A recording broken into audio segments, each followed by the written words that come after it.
Good morning, dear students. After the topic of nomenclature of organometallic compound, हमारा जो next topic है वो है बॉन्डिंग इन ऑर्गेनोमेटालिक कंपाउंड्स। कि जो हमारे पास ऑर्गेनोमेटालिक कंपाउंड्स हैं उनमें किस किस टाइप की बॉन्डिंग एग्जिस्ट करती है। ये जो हमारे पास कॉम्प्लेक्सेस है वो स्टेबल बनेंगे, अनस्टेबल बनेंगे, उसकी स्टेबिलिटी को कौन से फैक्टर इफेक्ट करते हैं और उसकी अनस्टेबिलिटी को कौन से फैक्टर वहाँ पे इफेक्ट करते हैं, इंप्रूव करते हैं, उसको डिस्टेबलाइज करते हैं। जो डिफरेंट टाइप के फैक्टर्स हैं उनको डिस्कस करना है। सो हमारा जो आज का टॉपिक है वो क्या है, bonding in organometallic compounds.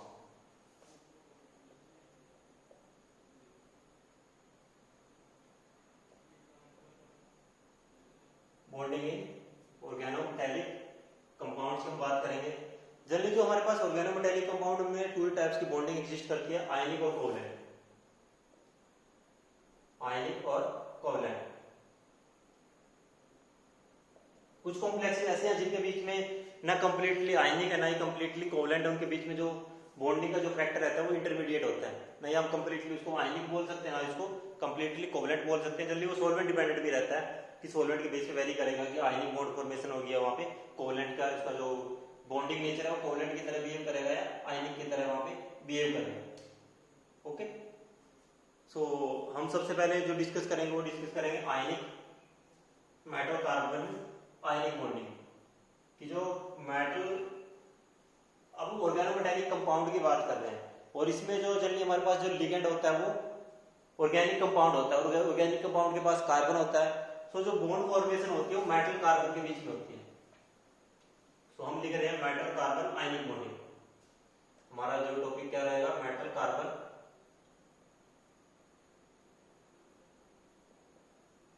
Ionic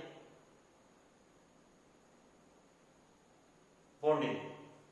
okay, जो मेटल कार्बन आयनिक बॉन्डिंग है जनरली वो जो कार्बन या जो ऑर्गेनिक मॉलिक्यूल मेटल के साथ लिगेंड फॉर्मेशन कर रहा है, अगर यहाँ पे मेटल हाईली इलेक्ट्रोपॉजिटिव है तभी उसके बीच में जो बॉन्ड है वो कैसा है, आयनिक बॉन्ड है।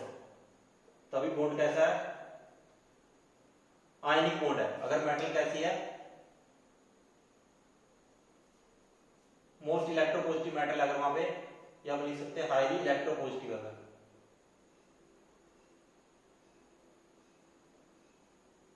अगर हाईली इलेक्ट्रोपॉजिटिव मेटल है तो मेटल कार्बन के बीच में जो बॉन्ड होगा वो कैसा होगा, आयनिक बॉन्ड होगा। आयनिक बॉन्ड जैसे मैं बात करूं, मेरे पास क्या, ब्यूटाइल लिथियम C4H9, इसके बीच में बॉन्डिंग कैसे होती है, भी कैसा आयनिक कंपाउंड है। मिथाइल पोटेशियम, ये भी कैसा है, आयनिक है। सो जनरली ब्यूटाइल लिथियम या ब्यूटाइल सोडियम भी हमारे पास, ब्यूटाइल सोडियम की मैं अगर मैं वहां पे बात करूं तो ये सभी क्या आयनिक कंपाउंड है। इस जनरली जो हमारे पास मेटल है, सोडियम, पोटेशियम, रुबेडियम, सीजियम, जो हमारे पास इस तरह की मेटल्स है जो हाईली इलेक्ट्रोपॉजिटिव मेटल है। सो वो जब लिगेंड के साथ कंबाइन होगी तो वहां जो मेटल और लिगेंड के बीच में जो बॉन्ड फॉर्मेशन होगा वो कैसा होगा, वहां पे आयनिक बॉन्ड होगा। जो वहां पे बॉन्ड फॉर्मेशन होगी वो कैसी होगी, वहां पे आयनिक बॉन्ड फॉर्मेशन होगी। बट कुछ मेटल्स हैं जो लेस इलेक्ट्रोपॉजिटिव है, जैसे मैग्नीशियम। मैग्नीशियम भी क्या है कि कुछ ऑर्गेनिक मॉलिक्यूल के साथ आयनिक कंपाउंड या जो उसके बीच में बॉन्डिंग का नेचर है, मैग्नीशियम के साथ जो ऑर्गेनिक मॉलिक्यूल अटैच हो रहा है तो उसके बीच में आयनिक करैक्टर है कहीं पे भी, कुछ कॉम्प्लेक्सेस में ऑब्जर्व किया गया। जनरली जो आयनिक करैक्टर है उसमें अगर लिगेंड इस तरह का है, अगर लिगेंड जो नेगेटिव चार्ज है उसके पास, बिकॉज यहाँ पे इस तरह से होगा मैग्नीशियम L2 मैंने इसलिए लिखा क्योंकि इसके दो लिगेंड कंबाइन हो सकते हैं, क्योंकि ये क्या है, Mg2 पॉजिटिव होती है। सो जो यहाँ पे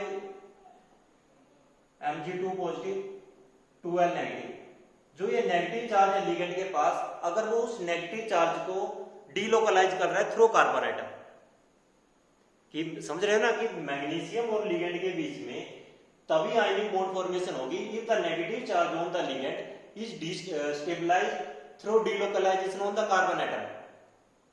अगर लिगेंड इस तरह का है, जैसे आप सपोज करो मिथाइल मैग्नीशियम के बीच में या ब्यूटाइल मैग्नीशियम के बीच में कॉम्प्लेक्स फॉर्मेशन करते हो, तो उस टाइप का जो कॉम्प्लेक्स होगा आपका, वो कॉम्प्लेक्स क्या होगा, वहां पे कोवलेंट कंपाउंड होगा। बट अगर लिगेंड आपका जो यहाँ पे इस तरह का है कि वो नेगेटिव चार्ज को through delocalisation of the carbon atom, उसको क्या कर रहा है, वो डीलोकलाइज कर रहा है और स्टेबलाइज कर रहा है, तब उस केस में जो आपका कॉम्प्लेक्स बनेगा वो कैसा बनेगा, आयनिक बनेगा। जैसे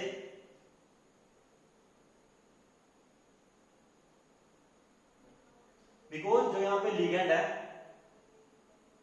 साइक्लोपेंटाडाइनाइल, यहाँ पे अगर नेगेटिव चार्ज आता है तो ये नेगेटिव चार्ज क्या है,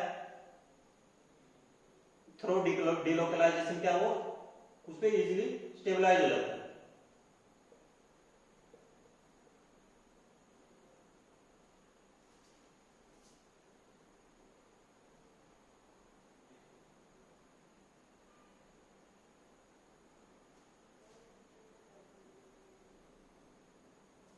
उस पर क्या इजिली डीलोकलाइज हो जाएगा। ओके, सो उसका मेन कहने का पर्पज क्या है कि magnesium can also form ionic compounds when the negative charge on the organic species can be delocalized on several carbon atoms. For example, cyclopentadienyl ring can delocalize the negative charge on the 5 carbon atom. कि जो cyclopentadienyl ring है वो negative charge को 5 carbon atom पे revolve कर सकता है। सो उस केस में जो हमारे पास कॉम्प्लेक्स बनेगा वो कैसा बनेगा, आयनिक कॉम्प्लेक्स बनेगा। ये कॉम्प्लेक्स कैसा है, इसके बीच में जो बॉन्डिंग है वो कैसी है, आयनिक बॉन्डिंग। और जो हमारे पास इनके बीच में जो कॉम्प्लेक्स आयनिक बॉन्डिंग है ये जनरली क्या सारे इनसोल्यूबल इन ऑर्गेनिक सॉल्वेंट, सभी कैसे हैं, इनसोल्यूबल इन ऑर्गेनिक सॉल्वेंट। मैं यहां पे लिख देता हूं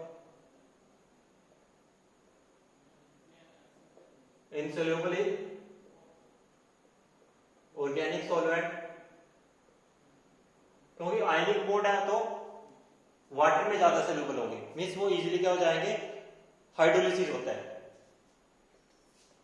इजीली क्या हो जाएगा, इजीली हाइड्रोलिसिस और oxidation in air.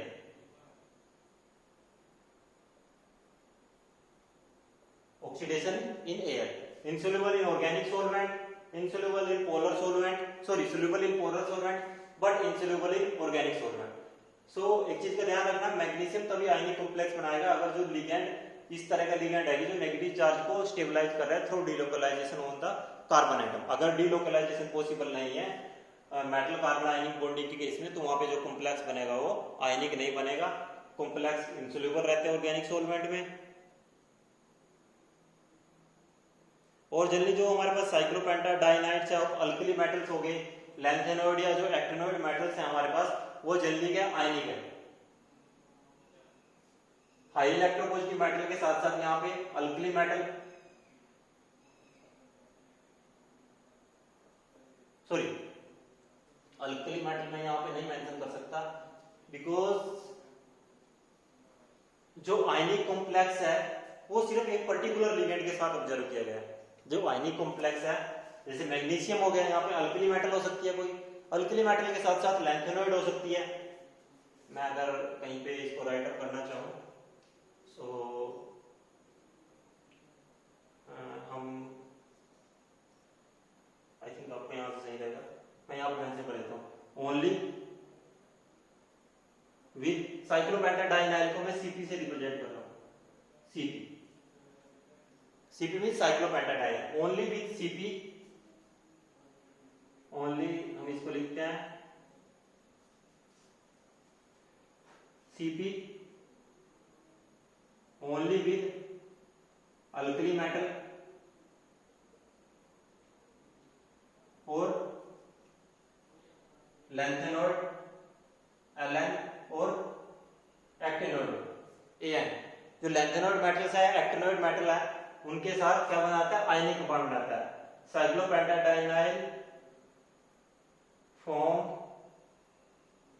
Only with form ionic compound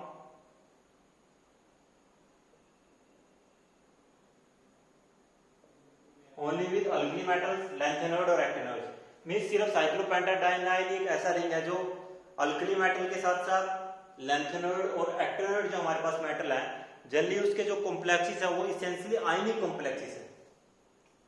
okay, और दूसरे जो हाईली इलेक्ट्रोपॉजिटिव मेटल के साथ वो आयनिक कॉम्प्लेक्सेस रहेंगे। यहाँ पे लिगेंड आपका किसी भी टाइप का हो सकता है, C4H9 सिंपल लिगेंड है, मिथाइल भी सिंपल लिगेंड है, ये ब्यूटाइल है, मिथाइल है, एन ब्यूटाइल और एन मिथाइल, ये सिंपल लिगेंड है वहां पे।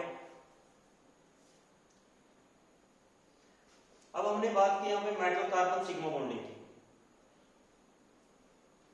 हम बात कर रहे हैं मेटल और कार्बन के बीच में बॉन्ड कैसा है, आयनिक बॉन्ड है। आयनिक बॉन्ड है सो मींस वहां पे सिंगल बॉन्ड है। मेटल और कार्बन के बीच में जो बॉन्ड है वो कैसा है, आयनिक बॉन्ड है। इस तरह से ये कैसा है, सिग्मा बॉन्ड है।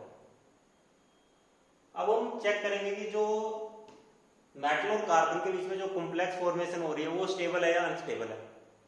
जनरली क्या ऑब्जर्व किया गया है कि जो मेटल और कार्बन के बीच में जो सिग्मा बॉन्ड है ओनली सिंगल बॉन्ड है वहां पे, लेकिन जो हमारे पास जो सोडियम पोटासियम जो हमारे पास इस टाइप की मेटल्स हैं, या जो हमारे पास जैसे टिन हो गया, जो पी ब्लॉक मेटल्स है, एल्युमिनियम हो गया, लेड हो गया, जो इस तरह की मेटल्स हैं, अगर उनके साथ मेटल और कार्बन के बीच में सिग्मा बॉन्ड फॉर्मेशन हो रही है तो उस तरह के जो कॉम्प्लेक्स हैं वो समवट स्टेबल है। बट ट्रांजिशन मेटल जैसे टाइटेनियम, टेंटुलम, टंगस्टन, अगर वो मेटल के साथ जो ट्रांजिशन मेटल अगर वो कार्बन के साथ सिग्मा बॉन्ड फॉर्मेशन कर रही है तो उस तरह के कॉम्प्लेक्स बहुत ज्यादा अनस्टेबल है, हाईली अनस्टेबल कॉम्प्लेक्सेस हैं। Even room temperature, below the room temperature their nature is explosive nature. हम अब उनके बारे में डिस्कस करेंगे। So our next topic is metal carbon sigma bonding. Our next topic क्या है, मेटल कार्बन सिग्मा बॉन्डिंग हमारा जो नेक्स्ट टॉपिक रहेगा।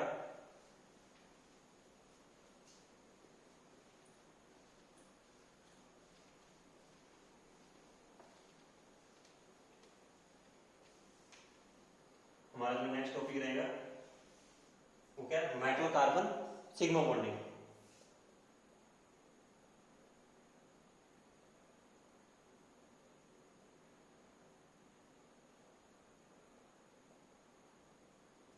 मेटल कार्बन सिग्मा बॉन्डिंग चलिए, आपने अभी नोटिस भी किया है कि जो हमारे पास मेटल अल्काइल कॉम्प्लेक्सेस है, जो हमारे पास मेटल अल्काइल, अल्काइल में जनरली हम किसके साथ बात करते हैं, CH3। मैं इसको यहाँ पे X से रिप्रेजेंट कर रहा हूं क्योंकि इसके नंबर कितने भी हो सकते हैं, MCH3X। कि जो मेटल अल्काइल के बीच में जो बॉन्डिंग है वो कैसी है, सबसे सिंपलेस्ट बॉन्डिंग है। और इनके बीच में जो मेटल और कार्बन है कैसी बॉन्डिंग है, सिग्मा बॉन्डिंग।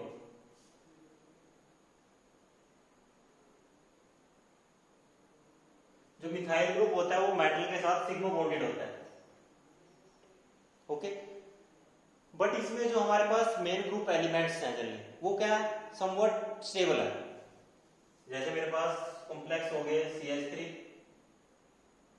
और SN, टीन के साथ हो गया, या CH3 एल्युमिनियम, लिथियम।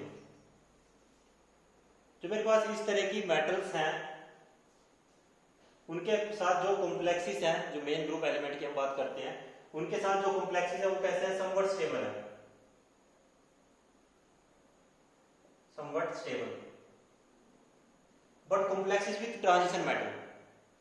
अगर हम ट्रांजिशन मेटल आयंस की बात कर रहे हैं, जो हमारे पास ट्रांजिशन मेटल के साथ अगर हमारे पास कॉम्प्लेक्सेस है, जैसे ट्रांजिशन मेटल में हम कॉम्प्लेक्सेस डिस्कशन करते हैं, जैसे टाइटेनियम हो गया, CH3 नायोबिलियम, टाइटेनियम, वेनेडियम नायो टेंटुलम, क्रोमियम मोलिब्डेनम, टंगस्टन। जो ट्रांजिशन मेटल के साथ कॉम्प्लेक्सेस है,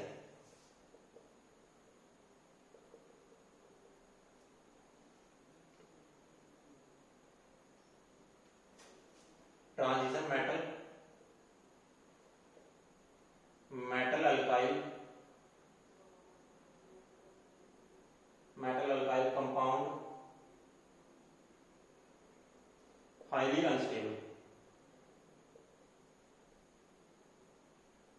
क्योंकि जो इनका मेटल और कार्बन के बीच में जो सिग्मा बॉन्ड है वो हाईली अनस्टेबल सिग्मा बॉन्ड है। वो कैसा बॉन्ड है, हाईली अनस्टेबल सिग्मा बॉन्ड। इनकी जो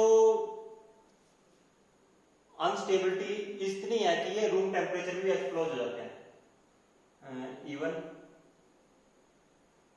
they explode at room temperature or below room temperature.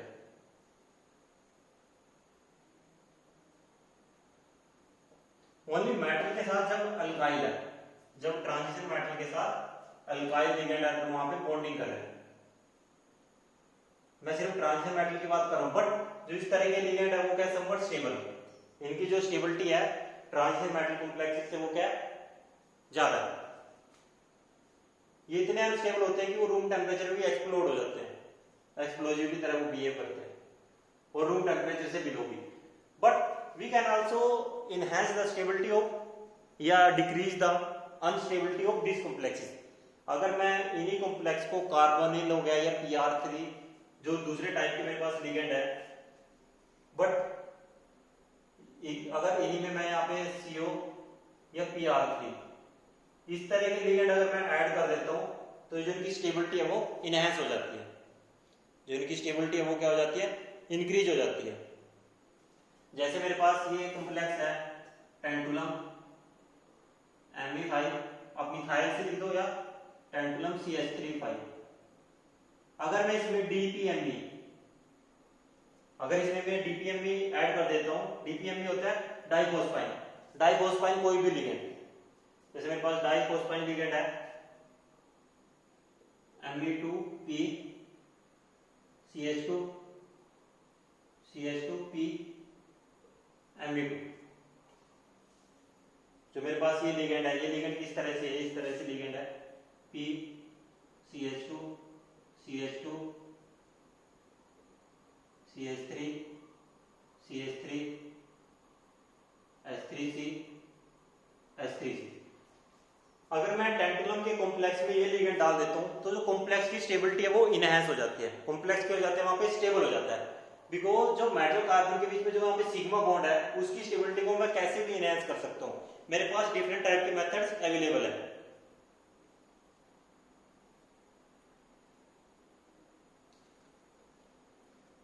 अब मैंने जो यहाँ पे बात की आपके साथ मेटल मिथाइल की बात की, ओनली मेटल मिथाइल, बट जो हायर अल्काइल्स हैं वो समवट स्टेबल है, जो हायर अल्काइल्स हैं वो somewhat stable as compare to lower alkyls. So मैं अगर कहीं पे राइट अप करता हूं ट्रांजिशन मेटल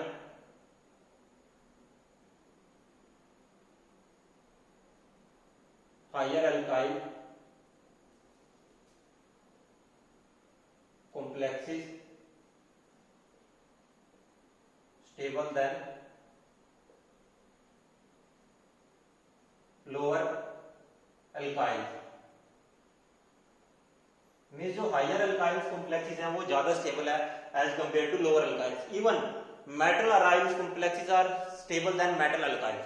ये जो मेटल अराइल कॉम्प्लेक्स है वो ज्यादा स्टेबल है मेटल अल्काइल से। Means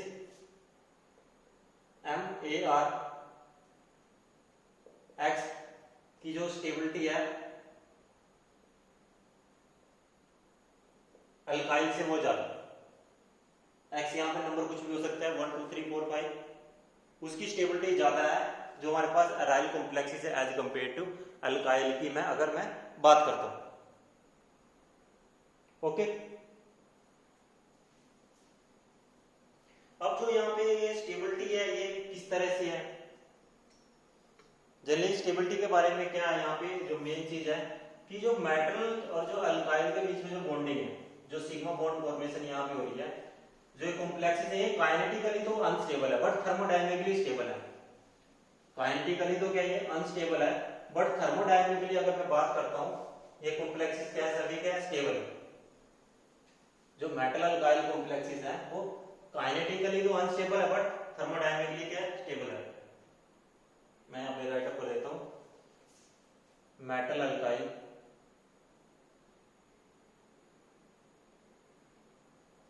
are kinetically unstable but thermodynamically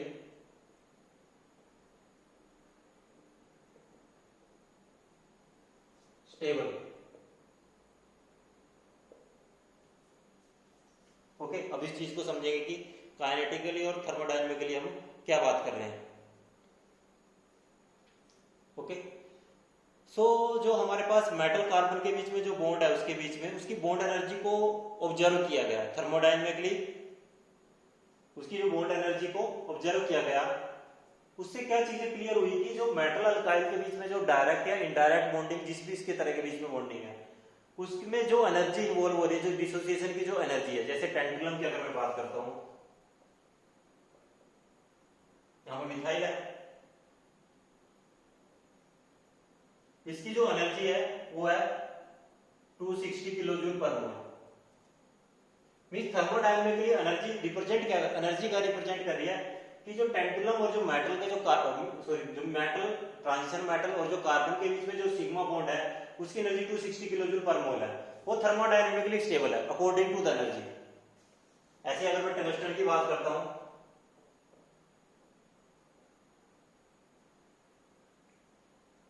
tungsten के केस में कितनी है 180 किलो जूल पर मोल, बट अब यहां पे लिगेंड कैसा है कार्बोनिल है, not metal alkyl, carbonyl is not alkyl. इस चीज का ध्यान रखना कि कार्बोनिल कैसा अल्काइल नहीं है। टेंटुलम के केस में यहाँ पे मिथाइल है, मिथाइल के केस में एनर्जी 260 किलो जूल पर मोल। मींस अगर मुझे मेटल और कार्बन के बीच में बॉन्ड को डिसोसिएट करना है, this one is the dissociation energy. मैं इसको डी से रिप्रेजेंट कर देता हूँ, ये क्या डिसोसिएशन एनर्जी है। मींस अगर मुझे मेटल और कार्बन के बीच में यहाँ पे this one is also transition metal and this one is also transition metal, so अगर मुझे इसके बॉन्ड को ब्रेक करना है तो मुझे 260 किलो जूल पर मोल एनर्जी की रिक्वायरमेंट है, अगर ये बॉन्ड को ब्रेक करना है तो 180 किलो जूल पर मोल एनर्जी की रिक्वायरमेंट है।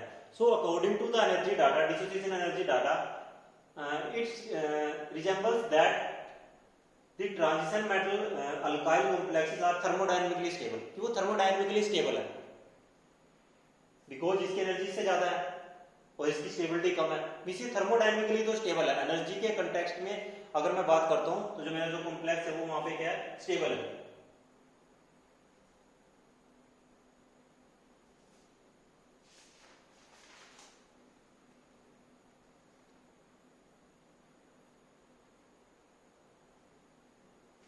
सो जो इनस्टेबिलिटी है ट्रांजिशन मेटल में वो कैसी है काइनेटिकली है। जो ट्रांजिशन मेटल में इनस्टेबिलिटी है वो कैसी है काइनेटिकली है। मींस जो इनको डिकम्पोजिशन का जो इसका पाथ है वो क्या इजी है, वो इसको इजीली अचीव कर लेता है, इसलिए जो इसके कॉम्प्लेक्सेस होते हैं जल्दी वो रूम टेम्परेचर पे भी क्या हो जाते हैं डिसोसिएट हो जाते हैं।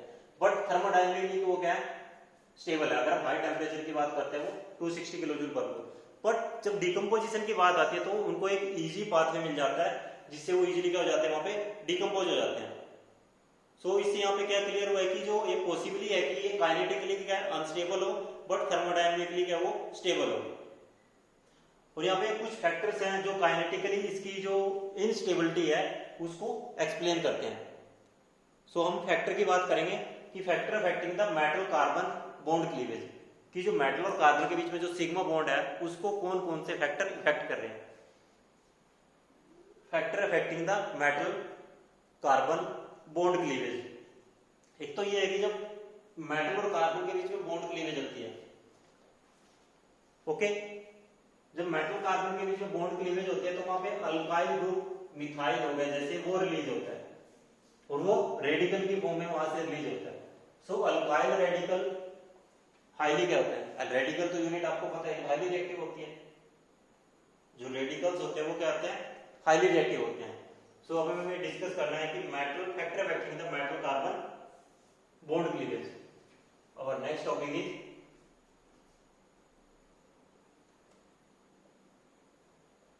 फैक्टर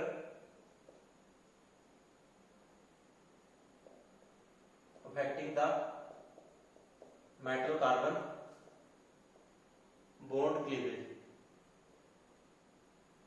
सबसे पहला जो हमारे इसमें फैक्टर आता है कि जो मेटल कार्बन के बीच में जो बॉन्ड क्लीवेज होगा तो वो क्या करता है रिएक्टिव स्पीसीज प्रोवाइड करता है। मैंने क्या कहा वो काइनेटिकली अनस्टेबल है। सो जो मेटल कार्बन के बीच में जो बॉन्ड है वो क्या कर रहा है वहां पे reactive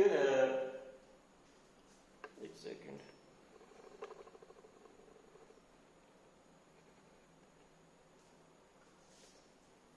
metal carbon bond cleavage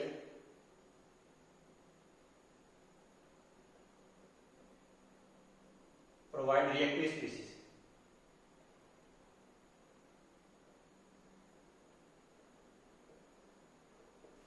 अब यहां पे जब मेटल और कार्बन इसमें यहां पे अल्काइल लिख देता हूं। जो मेटल और अल्काइल के बीच में बॉन्ड क्लीवेज होता है तो वहां पे क्या होता है, हमें रेडिकल मिलता है। अल्काइल रेडिकल की फॉर्म में होगा, आयंस की फॉर्म में हो सकता है। अब अल्काइल रेडिकल हो या अल्काइल अनायन हो, अब इसको यहां पे लिख लो कंप्लीट, अल्काइल रेडिकल और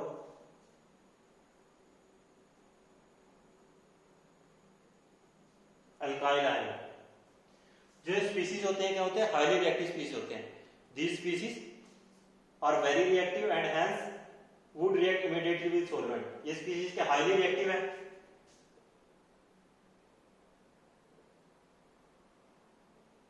highly reactive and reactive with solvent. वो सॉल्वेंट के साथ रिएक्ट कर सकते हैं, इजीली क्या करेंगे, सॉल्वेंट के साथ रिएक्ट करेंगे या एक दूसरे के साथ रिएक्ट करेंगे, ईच अदर, या तो सॉल्वेंट के साथ रिएक्ट कर लेंगे जो अल्काइल रेडिकल बने हैं, या वो ईच अदर एक दूसरे के साथ रिएक्ट करेंगे और चेन मॉलिक्यूल बना देंगे, या वहां पे वो करेंगे चेन रिएक्शन करेंगे।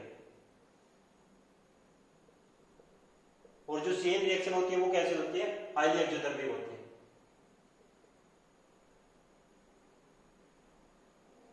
जो चेन रिएक्शन वहां पे करेंगे वो कैसे होगी, हाईली एक्सोथर्मिक होंगी।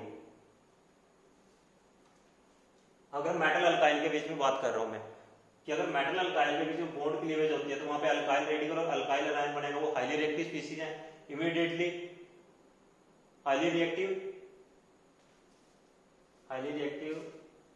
immediately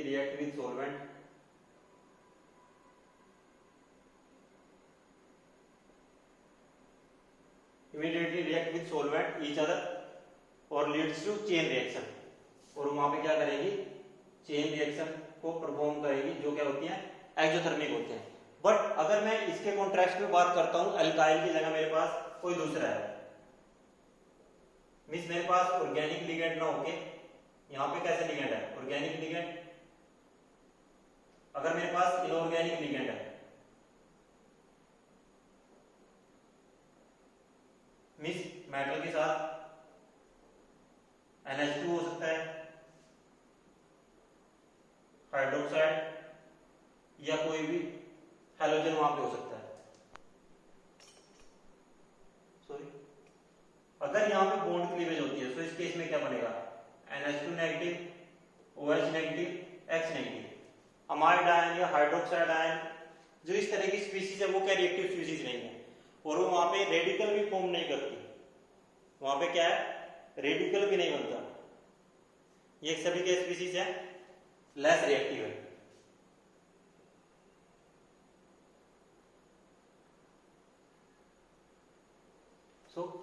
जो हमारे फैक्टर की बात की थी, यहाँ पे कौन कौन से फैक्टर उसको कर रहे हैं कि जो मेटल कार्बन के बीच में जो बॉन्ड क्लीवेज होता है वो हमें क्या करता है, रिएक्टिव स्पीसीज प्रोवाइड करता है। यहाँ पे ऑर्गेनिक लिगेंड होता है, यहाँ पे अगर इनऑर्गेनिक लिगेंड है तो ये स्पीसीज मिलेंगे, इनकी रिएक्टिविटी कम, NH2 नेगेटिव, हाइड्रोक्साइड आयन या X नेगेटिव, जो हमारे पास इस तरह के लिगेंड है उसकी रिएक्टिविटी क्या वहां पे कम है। ओके, बट अगर मेटल के साथ अल्काइल है, अल्काइल रेडिकल और अल्काइल आयन हाईली रिएक्टिव होते हैं, इमीडिएटली एक दूसरे के साथ रिएक्ट करेंगे, सॉल्वेंट के साथ रिएक्ट कर सकता है या किसी दूसरे मॉलिक्यूल के साथ रिएक्ट करेगा, और जब वो वहां पे रिएक्शन फॉर्म करेगा तो हाईली एक्सोथर्मिक रिएक्शन होगी, और रिएक्शन हाईली एक्सोथर्मिक रिएक्शन होगी तो रिएक्शन में क्या निकलेगी, एनर्जी निकलेगी, और एनर्जी ज्यादा निकलेगी तो रिएक्शन में वहां पे एक्सप्लोजन या एक्सप्लोजिव नेचर उसका वहां पे हो सकता है।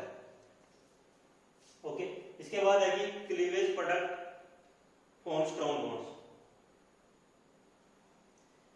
कि जो यहाँ पे क्लीवेज प्रोडक्ट जैसे अल्काइल रेडिकल है जो सॉल्वेंट के साथ या एक दूसरे के साथ जब वो कंबाइन होते हैं वहां पे स्ट्रॉन्ग बॉन्ड फॉर्मेशन करता है, उस केस में क्या होता है, वहां पे स्ट्रॉन्ग बॉन्ड की फॉर्मेशन होती है। सो अभी जैसे मैंने फर्स्ट हमारा जो पॉइंट था, फर्स्ट पॉइंट क्या था कि जो मेटल कार्बन बॉन्ड क्लीवेज वो रिएक्टिव स्पीसीज प्रोवाइड कर रहे हैं। अब हमारा इसमें क्या है कि जो क्लीवेज प्रोडक्ट है वो स्ट्रॉन्ग बॉन्ड बनाते हैं। क्लीवेज प्रोडक्ट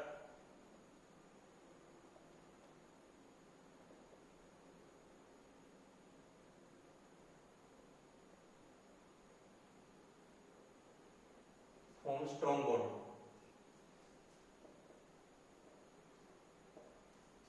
मीन्स अगर मेटल आर रिप्रेजेंट है अल्काइल, कि अगर मेटल और अल्काइल के बीच में बॉन्ड क्लीवेज हो रहा है, कि जो मेटल कार्बन के बीच में जो बॉन्ड क्लीवेज हो रहा है वो क्या कर रहा है, वहां पे रिएक्टिव स्पीसीज दे रहे हैं, और जो रिएक्टिव स्पीसीज है वो हाईली रिएक्टिव स्पीसीज है, एक दूसरे के साथ रिएक्ट कर सकती है। मीन्स यहाँ पे बॉन्ड क्लीवेज हो रहा है, R radical plus metal derivative और कुछ भी, और प्लस साथ में क्या होती है, हीट रिलीज होती है। अब जो यहाँ पे ये रेडिकल है, ओके, ये रेडिकल मैंने कहा था वो सॉल्वेंट के साथ कंबाइन हो सकता है, ओके, सॉल्वेंट के साथ नहीं कंबाइन होके एक दूसरे खुद के मॉलिक्यूल के साथ कंबाइन हो सकता है, each other R R bond होना, बॉन्ड फॉर्मेशन वहां पे हो सकती है। थर्ड कि वो चेन रिएक्शन को प्रोसीड करा सकता है। सो जो यहाँ पे आर सॉल्वेंट है, इसके पास भी कार्बन है, इसके पास भी कार्बन है, कार्बन है, ये तो कार्बन कार्बन बॉन्ड बनेगा, कार्बन नाइट्रोजन हो सकता है, कार्बन ऑक्सीजन हो सकता है, और कार्बन सल्फर हो सकता है। मीन्स वो सॉल्वेंट के साथ कंबाइन करेगा, सॉल्वेंट में नाइट्रोजन हो सकता है, ऑक्सीजन हो सकती है, सल्फर हो सकती है।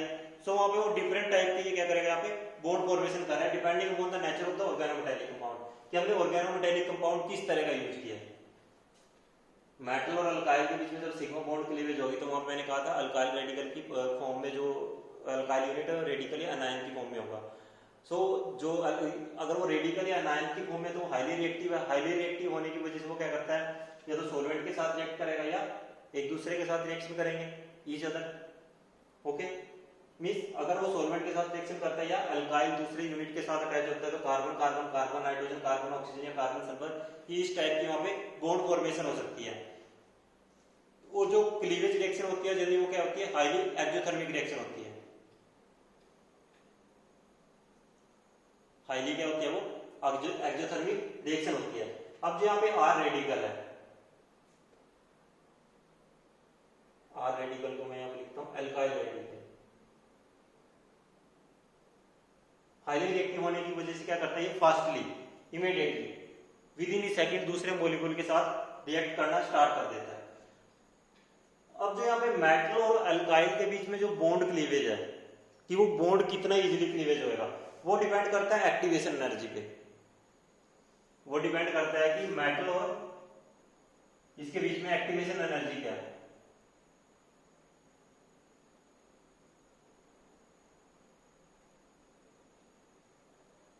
एक्टिवेशन एनर्जी क्या है, सपोज करो एक्टिवेशन एनर्जी ज्यादा है, if the breaking of metal alkyl bond required highly activation energy, if the required activation energy is large, तो उस केस में क्या होगा कि जो ऑर्गेनोमेटालिक कंपाउंड है उसकी स्टेबिलिटी इनफाइनाइट हो जाएगी, उसकी स्टेबिलिटी वहां पे क्या हो जाएगी, फर्दर इनहेंस हो जाएगी। सो उस केस में अगर ओवरऑल डिकम्पोजिशन जो पूरी रिएक्शन है, अगर free energy change delta G उसके लिए नेगेटिव है, वो भी उसको फेवर कर रही है, तो उस केस में भी डिकम्पोजिशन नहीं होगा। ध्यान से सुनना, if the metal alkyl bond required high activation energy, then the metal alkyl complex gains stability, and if the decomposition of the reaction, if the decomposition of the reaction have highly free energy, जो delta G है अगर वो भी highly negative है, तब भी वो reaction को फेवर नहीं करेगी, तब भी रिएक्शन हमारी वहां पे क्या रहेगी, वो स्टेबल रहेगी, तब भी जो डिकम्पोजिशन है वो प्रोसीड नहीं करेगा। डिकम्पोजिशन तभी होगा अगर जो एक्टिवेशन एनर्जी मेटल और अल्काइल के बीच में वो लो है। सो मींस वहां से क्या निकल के आता है कि जिसकी एक्टिवेशन एनर्जी होती है वो reaction with in second perform हो जाती है। सो इसके बेसिस पे हमने कहा है कि जो मेटल और जो अल्काइल के बीच में जो बॉन्ड है वो काइनेटिकली अनस्टेबल है, बट थर्मोडायनेमिकली वो स्टेबल है। थर्मोडायनेमिकली क्या वो स्टेबल है, बट काइनेटिकली क्या वो अनस्टेबल है। काइनेटिकली क्या वो अनस्टेबल है, बट थर्मोडायनेमिकली क्या वो स्टेबल है। और जनरली जो यहाँ पे बॉन्ड क्लीवेज होती है ना, बॉन्ड क्लीवेज है एक थर्ड फैक्टर और इसमें आता है। और थर्ड फैक्टर के बाद हम देखेंगे कैसे कैसे हम जो यहाँ पे बॉन्ड क्लीवेज हो रही है मेटल अल्काइल के बीच में जो सिग्मा बॉन्ड है, कैसे हम उसकी स्टेबिलिटी को इनहेंस कर सकते हैं, उसको हम नेक्स्ट वीडियो लेक्चर में करेंगे। अभी हम इस वीडियो लेक्चर में बात कर रहे हैं कि hydrogen transfer from alkyl to metal. Third factor कैसा है कि factor affecting the metal carbon bond cleavage, कि उसको कौन कौन से फैक्टर इफेक्ट कर रहे हैं। एक फैक्टर तो ये देख लिया हमने, तो थर्ड फैक्टर अब हमारा क्या है, hydrogen transfer from alkyl to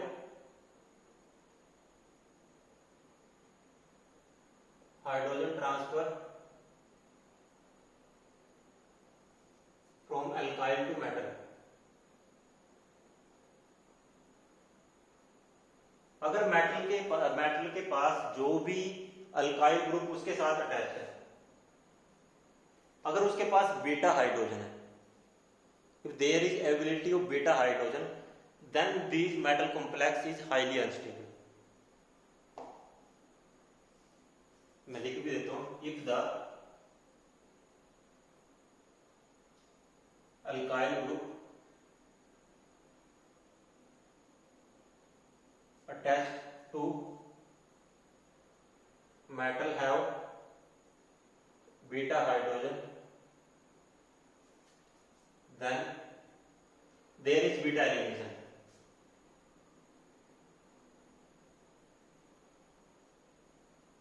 beta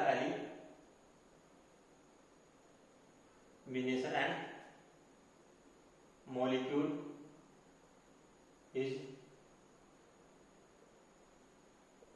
unstable. Molecule क्या होगा, अनस्टेबल होगा। जैसे सपोज करो यहाँ पे अल्काइल है, अल्कीन है, मीन्स मेटल के साथ CH2 double bond CH2। Okay, तो यहाँ पे होता क्या है, मेटल के साथ यहाँ पे इस तरह से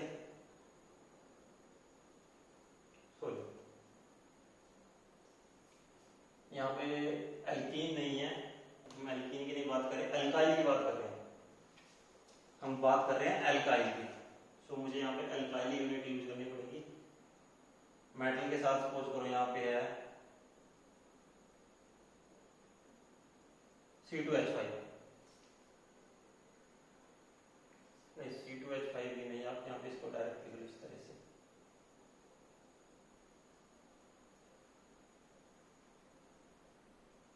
CH2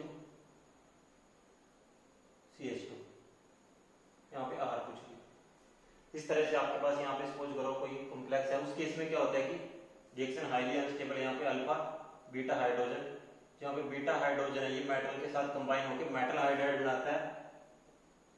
ओके, और जो यहाँ पे इलेक्ट्रॉन डेंसिटी है वो यहाँ पे CH2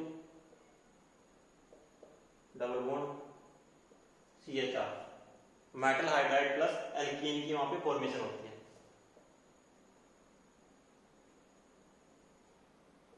मेटल हाइड्राइड और साथ में एल्कीन यूनिट यहाँ पे नहीं होती है। बट जो आपका ये मॉलिक्यूल होता है वो हाईली अनस्टेबल होता है। वो क्या होता है, वहां पे हाईली अनस्टेबल होता है। और जो बीटा एलिमिनेशन होती है उसके लिए हमें लो एनर्जी की रिक्वायरमेंट होती है। जो बीटा एलिमिनेशन रिएक्शन होती है उसके लिए लो एनर्जी की रिक्वायरमेंट होती है। Beta elimination requires beta elimination have low activation energy. मैं ऐसे लिख सकता हूं,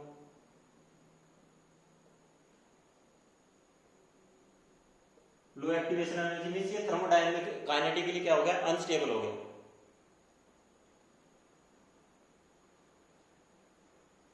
बीटा एलिमिनेशन है लो एक्टिवेशन एनर्जी, सो ये क्या हो गया, काइनेटिकली क्या हो गया, अनस्टेबल हो गया।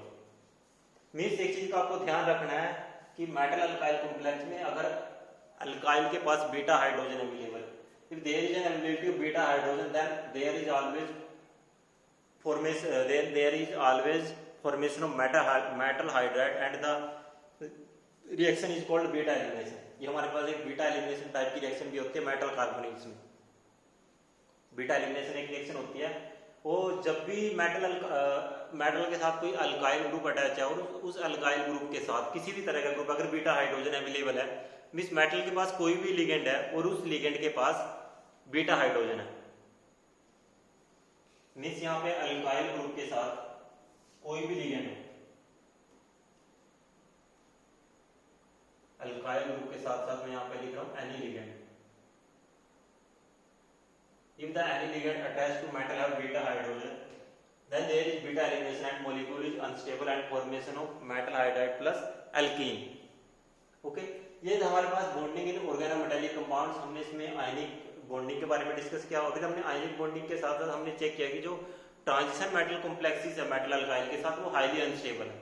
अब उनको कौन कौन से फैक्टर इफेक्ट कर रहे हैं कि उसकी स्टेबिलिटी को, जो अनस्टेबिलिटी है उसको इनहेंस कर रहे हैं, कि कौन से ऐसे फैक्टर हैं जो फेवर कर रहे हैं कि favour affecting the metal carbon bond cleavage, की कौन से ऐसे फैक्टर है जो मेटल कार्बन के बीच में बॉन्ड क्लीवेज को इनहेंस कर रहे हैं। सो ये यहाँ तक हो गया। इसके बाद हम जो हमारे पास टॉपिक रहेगा factor providing stability to metal carbon bond. 40 minute का लेक्चर हो गया, सो इसको मैं नेक्स्ट वीडियो लेक्चर में कवर कर रहा हूँ कि कौन कौन से फैक्टर ऐसे हैं जो मेटल कार्बन की जो बॉन्ड क्लीवेज है उसको इफेक्ट करते हैं, उसको इनहेंस करते हैं, उसको स्टेबिलिटी प्रोवाइड करते हैं। Factor providing the stability to the metal carbon bond cleavage. हाँ, उसमें हमारे पास 2 to 3 मेथड्स हैं, एक बार हम उसको नेक्स्ट वीडियो लेक्चर में डिस्कस करेंगे। So thank you for watching the video.